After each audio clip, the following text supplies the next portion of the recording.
Welcome back to another episode of San Diego Prep Insider. Christian Pedersen, Tommy Morris, Bodie De Silva. Bodie joining us on behalf of Scorebook Live, the official digital content provider of all things CIF sports, all things high school sports.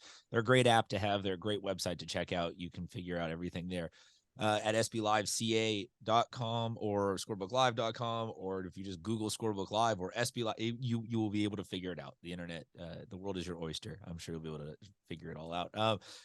Also, let's say thank you again, as always, to the U.S. Army for everything they are doing before we get to our division preview.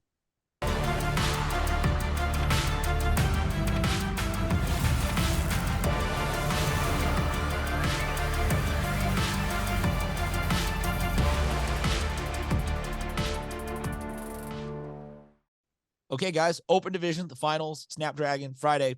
This one is going to be interesting on a lot of layers. We have, I don't know, the last time we've had two SEC commits leading the opposing sides in an open division we probably never had it in an open division championship because that's only been around for like 8 or 9 years. But in any championship, let alone recent history, Bodie De Silva, maybe you can chime in on that, but I don't remember SEC versus SEC when we got Alabama commits on one side and Georgia commit on the other side. This one's going to be a huge game.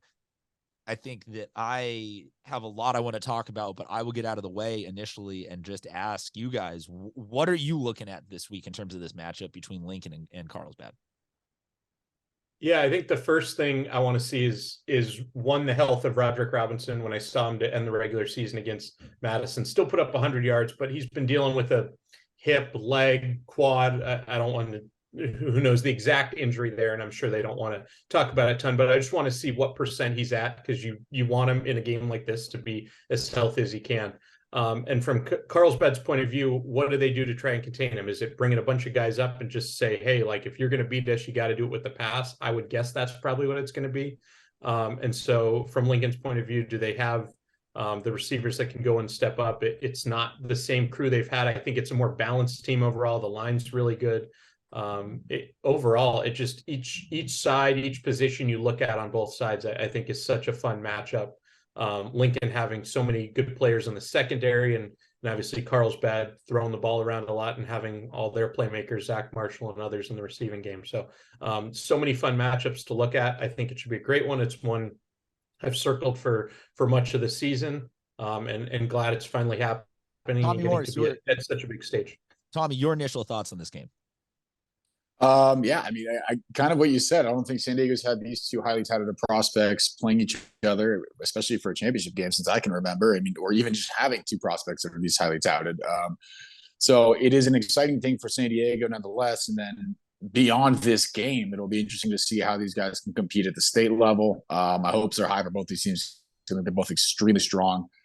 Whether you look at, Carlsbad, really, I mean, we talk about the passing game, but they can beat you on the ground too if they really want to. Same thing with Lincoln. We talk about the running game, but KJ is a pretty good quarterback as well. So there's, while both teams have their preference, yes, Carlsbad would love to use their SEC commit through the air, and Lincoln would love to use their SEC commit on the ground. They can beat you with the other side of the offense as well. And defensively, both these teams not so shabby either. Well, so defensively, to me, that's going to be the interesting side that I have gravitated towards initially in this matchup, because both of these teams won shutouts in the opening round, which, again, I don't know when the last time that has happened, but it feels statistically significant. But Lincoln, early on, before the season even started, we had Chris Fewell on here, and he was saying that they've got the best defense in the city, maybe even in the section, maybe even in the whole state. Like, they were very hyped on this defense. And I would be curious, best defense in the section plus, do you need only 60% of Rod, 70% of Rod, 80%? Like, where is the threshold of best defense in the section plus limited amounts of Rod to get it done against an Alabama quarterback commit in Julian Saint? I think Julian Saint has all of the weapons that he's been missing the last couple of times he's made some championship attempts, and he seemed poised to be, considered the de facto, like, he's going to win the MVP. He's going to be the king of the season of San Diego high school football. Maybe this defense, though, really truly is too much, that Lincoln can win like a 14-10 game where they just need one 35-yard run from Rod. And the rest is just a couple of good, like this to me defensively could be perceived as a very limited and sloppy and low scoring game that just ends up being one of the best defensive fist fights we've seen in a long time. And I tend to lean towards Lincoln in that combo because I think a defense can frustrate early and often like Lincoln's can when they've got the ability to blitz like they do and get into that backfield. And I think that I don't know, man. Defensively, Bodie, Tommy, do you think that, like I'm saying, what Lincoln plus what percentage Rod could potentially get this win? Or is this just going to be overwhelming amounts of Carlsbad? No, I mean, I would like to think more than 70 or 80%. I want to see him at full health, whether or not that's possible or not. I think the thing I'm looking at with Carlsbad's defense is they early on there were some sloppy games, and then the week Zach Marshall came back, they played Liberty Bakersfield, a team who's got excellent players running the ball, and they were able to shut them down that week. And that was a big surprise to me. I thought that was going to be a much closer game. They won that one 27-0. And from then on, just rolling through the Avocado League, allowing 7 points or no points each of those weeks. And then shutting out Poway last week. I think those guys that they've brought up that are their first year starters as juniors have finally come along. They've learned what they are. Lincoln's defense, we knew all year, has been excellent. So this is a fun one. I tend to think it's not going to be super low scoring. I think this is something in the 20s. Maybe someone gets to 30 rather than seeing a 17-10 game, but like a 28-24, a 28-21. That's kind of the way I'm leaning, where each team is able to put together a few drives. It's not that someone's going to go score 4 or 5 times in a row.